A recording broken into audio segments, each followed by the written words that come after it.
අද වීඩියෝ එකෙන් අපි කතා කරන්නේ ඔයාගේ wallet එකේ ඔයා අරන් යන්න හොඳ නැති දේවල් මොනවාද කියලා. ඊට කලින් මගේ wallet එක පෙන්නන්නම්. මේ තියෙන මගේ පොඩි wallet එක. මේකේ ගොඩක් දේවල් නැහැ.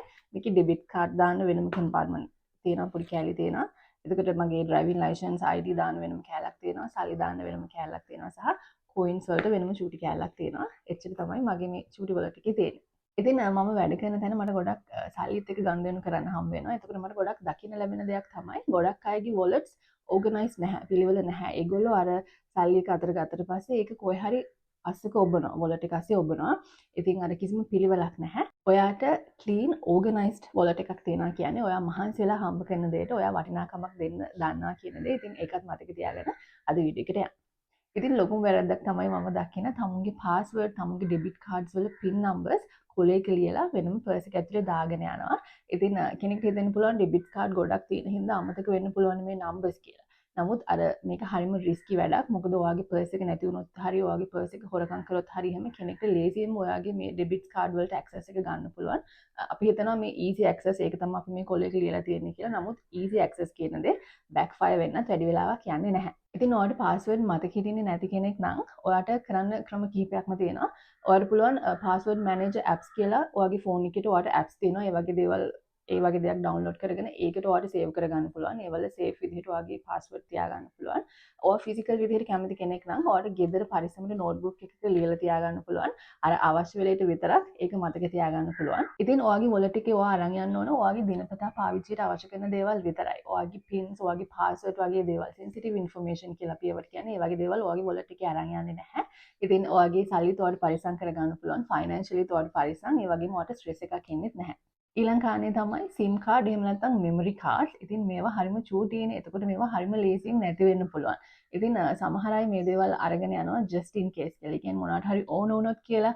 හැබැයි ඉතින් මම හිතනවා මේ වගේ දේවල් අපේ wallet එකේ අරන් යන්න ඕන දේවල් නෙමෙයි කියලා. ඒවා හරිම පොඩිනේ. ඉතින් ඒක ඇත්තටම පරිස්සම් නැහැ. ඉක්මනට කැඩෙන්න පුළුවන්. අපේ important දේවල්, අපිට අත්‍යවශ්‍ය කරන දේවල්, ෆොටෝස් වගේ දේවල් තියෙනවා නම් ඒ දේවල් නැති වෙන්න පුළුවන්. ඉතින් කෙනෙක් හිතනවා මම වැඩි පරිස්සමකට මේක පර්ස් එකේ දාලා අරගෙන යනවා කියලා. නමුත් ඒක ඇත්තටම අවශ්‍ය දෙයක් නෙමෙයි. දැන් මෙමරි කාඩ් එකක් වගේ අපි ගත්තොත් එහෙම ඒක පොඩි වෙන්න පුළුවන්. ඒක හැබැයි නැති වුණොත් එහෙම ඒක ලොකු අවුලක් වෙන්න පුළුවන්. අපේ මෙමරිස්, අපේ ෆොටෝස්, අපේ වීඩියෝස් ගොඩක් දේවල් මේකේ තියෙන්න පුළුවන්. ඉතින් හොඳම දේ තමයි ගෙදර පරිස්සමට මේක තියලා යන එක. අර අපි නැති වෙයි කියලා රිස්ක් එකක් අරගෙන මේක අරන් යනවට වඩා. ඊළඟ කාරණේ තමයි අපි එක එක ස්ටෝර්ස් වලින් ගන්න රිසිප්ට්. ඉතින් කාලයත් එක්ක මේවා එකතු වෙලා පර්ස් එකේ බරත් වැඩි වෙනවා. කුණු තමයි අන්තිමට එකතු වෙන්නේ. ඊට පස්සේ අර අපිට අවශ්‍ය දෙයක්වත් අපිට හොයාගන්න බෑ. ඒ පර්ස් එකේ කිසිම පිළිවෙලක් නැහැනේ. දැන් හැබැයි ඇඳුමක වගේ රිසිප්ට් එකක් නම් මම හිතනවා ඒක පර්ස් එකේ තියාගන්න ඕන නැහැ කියලා. ඒක අපිට අවශ්‍ය දෙයක් තමයි. මොකද අපිට හදිසියෙන් මාරු කරන්න වුණොත් එහෙම කියලා. දැන් මම සාමාන්‍යයෙන් කරන්නේ නම් ඇඳුමක් වගේ ගත්තොත් ඒක බෑග් එකත් එක්කම රිසිප්ට් එක දාලා තියෙනවා. එතකොට මොකද අපි පර්ස් එකේ තියාගෙනදී සමහරවිට අපිට නැති වෙන්න ඉඩ තියෙනවා මේක අවශ්‍ය නැහැ කියලා අපිට විසි කරන්න පුළුවන්. එහෙම අවස්ථා මට වෙලා තියෙනවා. ඔයාට සමහරවිට වෙලා ඇති. ඉතින් ඒක නිසා අපි ඇඳුමක් වගේ ගන්නවා නම් ඒ රිසිප්ට් එක ඒ ඇඳුමත් එක්ක ඒ බෑග් එකේම තියන්න. ඒක wallet එකේ තියාගන්න යන්න එපා. දැන් ගොඩක් අය සුපර් මාකට් එකකට බඩුවක් ගන්න ගියත් එහෙම නැත්නම් ඩෙබිට් කාඩ් එකකින් සල්ලි ගත්තත් ඒත් අවශ්‍ය නැතත් රිසිප්ට් එකක් ගන්නවානේ. අරගෙන ඒකත් අර සල්ලිත් එක්කම ඔහේ පර්ස් එකේ ඔබා ගන්නවා. මේකෙන් වෙන්නේ ඔයාලට අත්‍යවශ්‍ය දෙයක් වුණත් හොයාගන්න බැරි වෙන අවස්ථා තියෙනවා. මොකද අර ඔක්කොම එක ගොඩේ තියෙන නිසා. දැන් පොඩි wallet එකක් දැන් මගේ වගේ පොඩි wallet එකක් තියෙන වාසිය තමයි අපිට රිසිප්ට් එකක් හම්බුනත් ඒක මම ඇත්තටම wallet එකේ දාගන්නේ නැහැ. ඒ බඩුව ගන්න බෑග් එකත් එක්කම තමයි දාගන්නේ.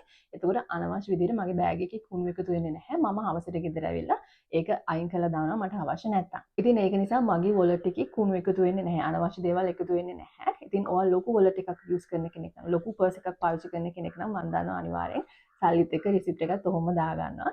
ඉතින් ඔයා එහෙම කරන කෙනෙක් නම් අනිවාර්යෙන්ම හවසට ගෙදර ආවට පස්සේ ඔයාගේ wallet එක ක්ලීන් කරන්න මතක තියාගන්න. අනවශ්‍ය රිසිප්ට් අයින් කරලා දාන්න.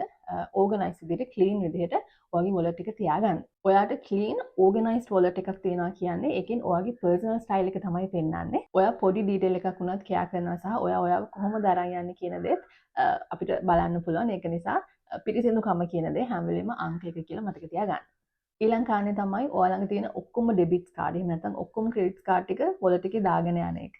ඉතින් මේක ඇත්තටම අත්‍යවශ්‍ය දෙයක් සහ හරිම රිස්කි දෙයක්. මොකද ඔයාගේ wallet එක නැති වුණොත් හරි හොරකම් කරොත් හරි එහෙම ඔයාට තියෙන සල්ලි ඔක්කොගෙම ඇක්සස් එක ඔයාට නැතුව යනවා. ඉතින් බෑන්ක් කෝල් කර කර මේක හරිම ස්ට්‍රෙස්ෆුල් සිටුේෂන් එකක් තමයි වෙන්නේ. මම සාමාන්‍යයෙන් මගේ මේන් ඉන්කම් එක එකම ඩෙබිට් කාඩ් එකක මම තියාගන්නේ නැහැ. ඉතින් මම කරන ක්‍රමය මම ඔයගොල්ලන්ට කියන්නම්. හැබැයි මේකත් කියන්න ඕන සාමාන්‍යයෙන් සල්ලි ඉතුරු කරන එක ගැන සල්ලි කොහොමද මැනේජ් කරන්නේ මෙන්න මේ දේවල් ගැන ඔයාලට උපදෙස් දෙන්න තරම් මට ඇත්තටම දැනුමක් නැහැ. ඒ ගැන හරිම අවම දැනුමක් තමයි මට තියෙන්නේ.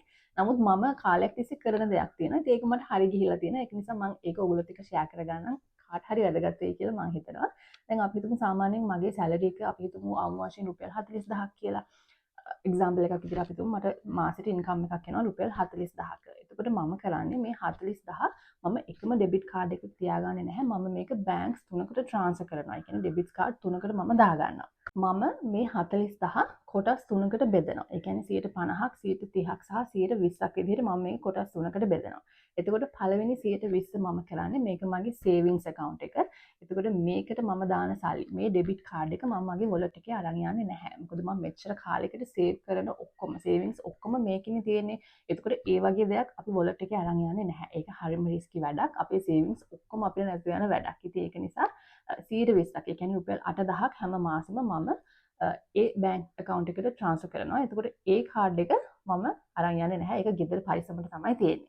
ඊළඟට මම 150ක් අයින් කරනවා මගේ අත්‍යවශ්‍ය වියදම් වලට. අපි හිතමු අපිට බිල්ස් තියෙනවා, අපේ ෆෝන් බිල්ස් තියෙනවා, අපේ ඉන්ටර්නෙට් බිල්ස් තියෙනවා. එතකොට අපේ සප්ලිමන්ට්ස් වලට, අපේ ජිම් මෙම්බර්ෂිප්, එතකොට කෑම ඒ වගේ දේවල් වලට මම රුපියල් 20000ක්. ඒ කියන්නේ 150ක් මම අයින් කරනවා. මේක ගාන අඩු වැඩි වෙන්න පුළුවන්. මම ඔයාලට එක්සැම්පල් එකක් ගන්න තමයි කියන්නේ. රුපියල් 20000ක් මම 150ක් අයින් කරනවා. ඒතකොට ඒ ඩෙබිට් කාඩ් එක ගොඩක් වෙලෙට මගේ wallet එකේ තියෙනවා. මොකද මගේ අත්‍යවශ්‍ය දේවල් වලට මම මේක වියදම් කරන නිසා. එතකොට ඊළඟට 130ක් මම වෙනම බැංක් account එකකට දානවා. වෙනම එකකට transfer කරනවා. 130ක් කියන්නේ රුපියල් 12000ක් මම දානවා. ඒකේ තියෙන්නේ අත්‍යවශ්‍යම දේවල් නෙමෙයි. නමුත් අවශ්‍යතා. අපි හිතමු උදාහරණයක් විදිහට අපේ ස්කින් කෙයාර් වලට අපිට මොනවාට හරි ඕන නම් එහෙම නැත්නම් අපිට ඇඳුමක් ගන්න අපි කාලයක් තිස්සේ බලන් හිටියා නම් ඒකට එතකොට ඒ වගේ අර අත්‍යවශ්‍යම දේවලුත් නෙමෙයි නමුත් අවශ්‍ය දේවල් අපිට සාමාන්‍යයෙන් මොන හරි කොහෙන් හරි කෑමක් කන්න ආස හිතුනොත් එහෙම ඒ වගේ දේවල් වලට තමයි ඒ 130 මම අයින් කරලා තියෙන්නේ. කියන්නේ රුපියල් 12000ක් මම අයින් කරන්නේ ඒ දේවල් වලට.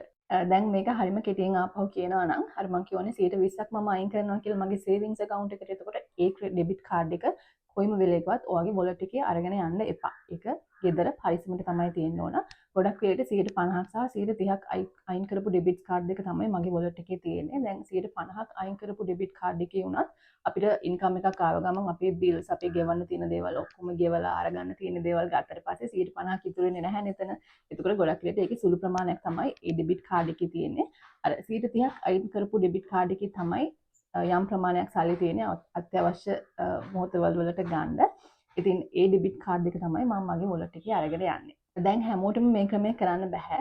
මම දන්නවා. මොකද ගොඩක් වෙලට ජොබ්ස් කරන්න නැති අය ඉන්නවා. තමුන්ගේ හස්බන්ඩ් දෙන සල්ලි එක මැනේජ් කරන අය ඉන්නවා. එහෙම නැත්නම් බබාලාගේ වියදම් තව මේ එකින් මෙකින් නොකිය ලොකු වියදම් ප්‍රමාණයක් එන අය ඉන්නවා.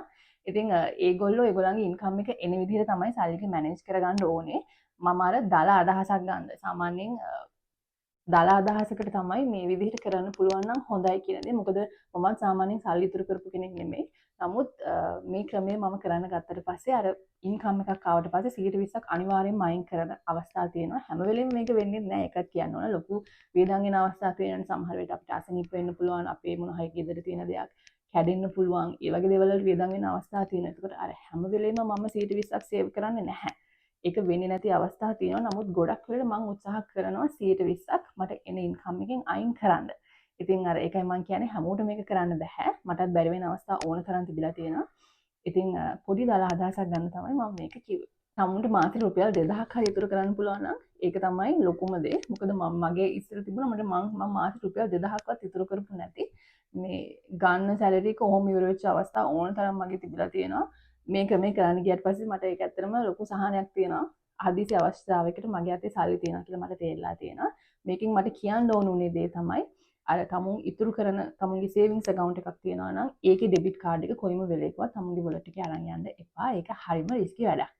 ඊළඟ කාරණේ තමයි ඕනවට වඩා කෑෂ් ඔයාගේ wallet එකේ අරගෙන යන එක. ඉතින් කෙනෙක්ට හිතෙන්න පුළුවන් මාත් එක්ක මම යන නිසා සේෆ් නිසා මම තියෙන කෑෂ් ටික ඔක්කොම අරගෙන යනවා කියලා. හැබැයි මතක තියාගන්න දැන් ඩෙබිට් කාඩ් එකක් ක්‍රෙඩිට් කාඩ් එකක් නැති වුණොත් හරි හොරකම් කරොත් හරි ඒක අපිට ෆ්‍රීස් කරන්න පුළුවන්. අපිට බැංක් එකට කෝල් කරලා ඒක අපිට ඩිස්කනෙක්ට් කරලා දාන්න පුළුවන්. හැබැයි ඔයාට කෑෂ් එහෙම කරන්න බෑ. ඉතින් ඔය අද කාලේ ගොඩක් කාඩ් පේමන්ට්ස් තියෙනවා. ඉතින් ඒක නිසා ඒ වගේ දෙයකට පුරුදු වෙන්න ඕනට වඩා කෑෂ් අරගෙන යන්න එපා. අනවශ්‍ය රිස්ක් එකක්. ඉතින් ඒක ඇත්තටම තේරුමක් නැහැ. ලොකු ස්ට්‍රෙස් එකක් තියෙනවා සහ සල්ලි ගොඩක් අපි වොලට් එකේ තියෙද්දි ඒක ඇත්තටම අපිට ලොකු ස්ට්‍රෙස් එකක්.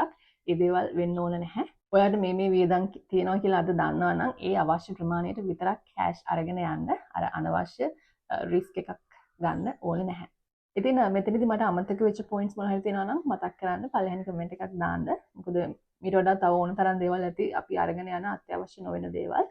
ඉතින් මම හිතනවා ඔයා channel එක subscribe කරන්න ඇති කියලා. වීඩියෝ එක වැදගත් වුණා නම් කමෙන්ට් එකක් දාන්න අමතක කරන්නත් එපා.